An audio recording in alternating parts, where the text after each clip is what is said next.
Allez. Et ben nouvelle vidéo sur mon Origin Grax 3. Donc après un an d'utilisation, je me suis rendu compte que j'utilisais pas trop le double plateau. Du coup j'ai décidé de le passer en monoplateau. Ça implique pas mal de changements. Le premier, le pédalier. Et si vous vous demandez pourquoi j'ai pas juste pris la couronne, c'est parce que c'est moins cher d'acheter tout le pédalier plutôt que la couronne. Ensuite, je vais monter une cassette énorme, une 1051, truc énorme, on va monter ça à l'arrière.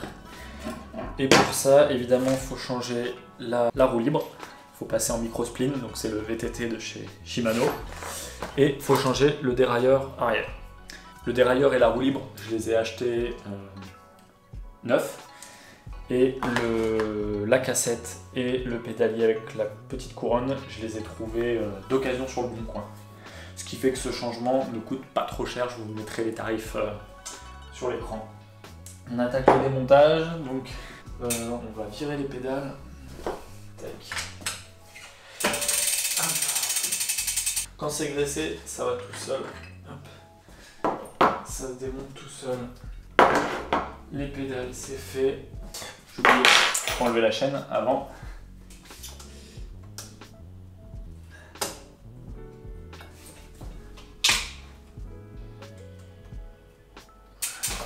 Hop.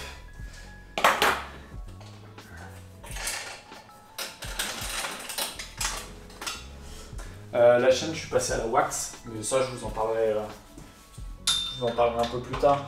Il faut toujours bien enlever cette petite pièce là en plastique là, qui sert à plaquer la manivelle et deux manivelles. Parfait, ça va pouvoir, je vais pouvoir le nettoyer.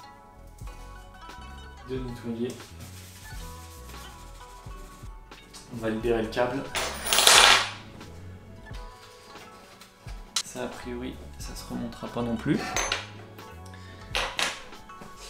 Donc ouais, pour le câble du dérailleur, je sais pas trop ce que je vais faire. Ce qui est sûr, c'est que je revends pas les pièces du double plateau. J'ai envie de le garder si jamais je veux repasser en 38-41 et 11-36 pour des sorties, pour des voyages plutôt un peu plus longs et tout. Donc j'ai quand même envie de garder ces pièces. Je sais pas trop si le câble, je peux le laisser dans le boîtier dessous ou si je suis obligé de tout enlever. Donc c'est ce que je vais voir. C'est de toute façon, il faut mettre un petit coup de pince. On libère le dérailleur, je vais pas perdre ça. Le câble. Ça. Ensuite, la roue arrière. On s'occupera de la roue libre après. On va le mettre en position. Vis imperdable, ça c'est bien pratique. On va libérer le câble. Ah bah tiens, découverte, mon câble dérailleur arrière qui est complètement effiloché. Ah bah ça aurait valu le coup que je le remplace, tiens. Le dérailleur arrière est déposé. On peut attaquer le remontage. On va changer, tiens, cette petite pièce là.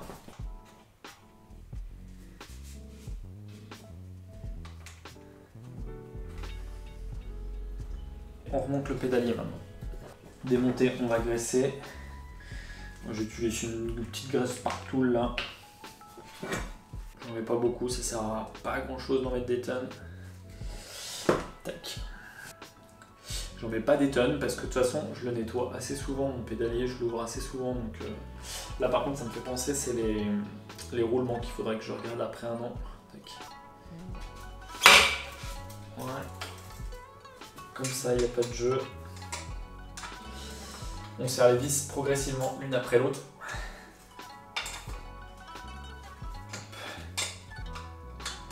Ben, on passe au dérailleur. Ça va.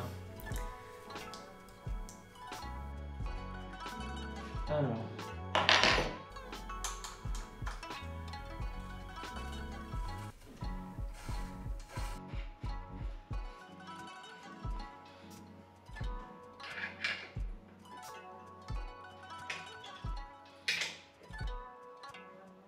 J'ai mis du temps, mais j'ai enfin changé mon câble de dérailleur. Ça m'a pris un peu de temps, plein de galères que je connaissais pas. Bon, en tout cas, c'est fait. Maintenant, j'ai monté le dérailleur, je suis pas sûr des réglages, je vais tester avec la cassette, donc je vais monter la cassette d'abord. Alors, quand je l'avais nettoyé, je l'avais pas resserré. Tac. On pose ça là. Oh putain. On va changer la roue libre. Monter la roue libre micro-spline. Je la casserai. Peut-être nettoyer un peu l'intérieur là. J'enlève le petit cache plastique et je vais mettre une petite goutte d'huile. Failli en mettre plein les disques. Je vais passer à 2 doigts.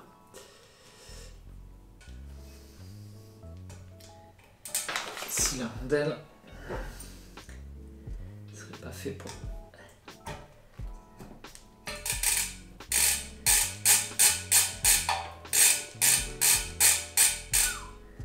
Tac, et maintenant pour la cassette.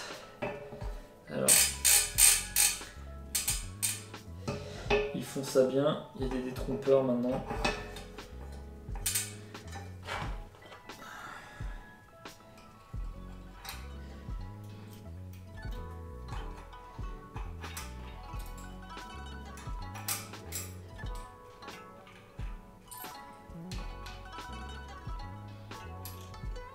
Et là.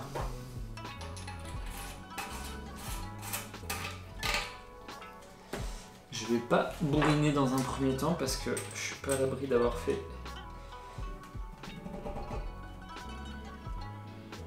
une erreur quelque part.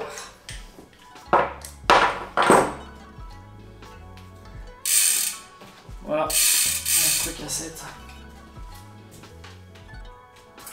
On va voir si ça passe encore.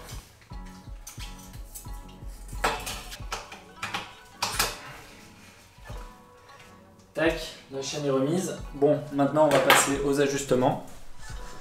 Eh bien, je reprends là où j'en étais resté. Il y avait le câble de dérailleur à changer. Et je devais aussi changer la chaîne, j'ai dû la raccourcir. Et ça s'est pas joué à grand chose, ça s'est joué à 2 maillons. Et ensuite j'ai réglé, j'ai tout réglé. Donc là, ça fonctionne nickel. Ça tourne. Hop, j'ai waxé la chaîne. Et on se retrouve sur la route. Allez, à tout de suite. Je voulais vous faire un petit retour sur mon vélo après plus d'1 an d'utilisation. Et en fait, j'ai enregistré ça en roulant. Et évidemment, on n'entend rien avec le bruit de roulage. Du coup, je vous fais une petite voix off pour vous parler de ce vélo. Donc tout d'abord, je voulais vous faire un retour sur le vélo en général. Voilà, après 1 an, plus d'1 an, 1 an et 2-3 mois, plus de 6000 km en utilisation, je dirais 60% route et 40% gravel. Je suis très content de ce vélo par la polyvalence qu'il m'offre.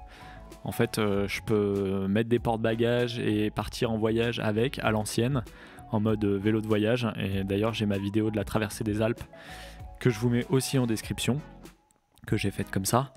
Il me permet de faire du gravel, il me permet de faire du vélo de route en ayant un vélo carbone qui est tout à fait convenable. Et c'est cette polyvalence que j'apprécie beaucoup dans ce vélo, de pouvoir moduler et faire tout ce qu'on veut avec. Tout d'abord, le monoplateau. Je voulais vous en parler, donc c'était le but de la vidéo mécanique avant. Je suis basculé mon gravel en monoplateau. Pour moi, il y a vraiment un intérêt de gagner en souplesse dans les parties plus montagneuses. Donc là, j'ai fait 500 km avec uniquement sur route. Je dois dire que j'ai pas trop été perturbé par le changement. C'est vrai qu'on manque peut-être des fois d'une petite dent en plus ou en moins que peut pas nous offrir la grosse cassette 1051. Mais j'ai hâte d'aller tester en gravel parce que c'est un peu pour ça que je l'ai choisi. Ensuite, je voulais vous parler du tubeless. Depuis que j'ai ce vélo, je l'ai toujours monté en tubeless. J'ai eu 0 souci avec. Pour moi, c'est un vrai avantage. On a des micro-crevaisons dont on ne s'aperçoit pas. Le liquide préventif fait le taf. Et j'en suis bien content. Bon, après ce retour, il est pas total parce que j'ai encore jamais eu une grosse crevaison ou un gros pincement de pneu. et j'ai jamais eu à mettre une mèche. Donc on verra le jour où je devrais faire ça, si je suis toujours content du tubeless. Ensuite, je voulais vous parler de la cire. Je suis passé à la cire pour lubrifier ma chaîne. Ce qui m'intéressait surtout dans la cire, c'est de ne plus utiliser de produits chimiques et de pétrole désaromatisé pour dégraisser toute la transmission. Donc ça, c'est ce que promet la cire, nettoyage à l'eau chaude. J'ai commencé par la Squirt. Et au début, bon, j'ai pas été très satisfait. Je trouvais qu'au bout de 400-500 km, la chaîne commençait à faire du bruit et puis à grincer. Et surtout en conditions humides, ça tenait pas du tout. Je suis passé du coup à la Hot Wax de chez Silka. Donc pour ceux qui connaissent pas, on fait chauffer la cire et on trempe notre chaîne dans un bain liquide de cire et ensuite on laisse refroidir.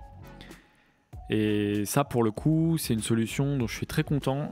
Sur la route et le sec, j'ai réussi à faire presque 1000 km avec par temps sec.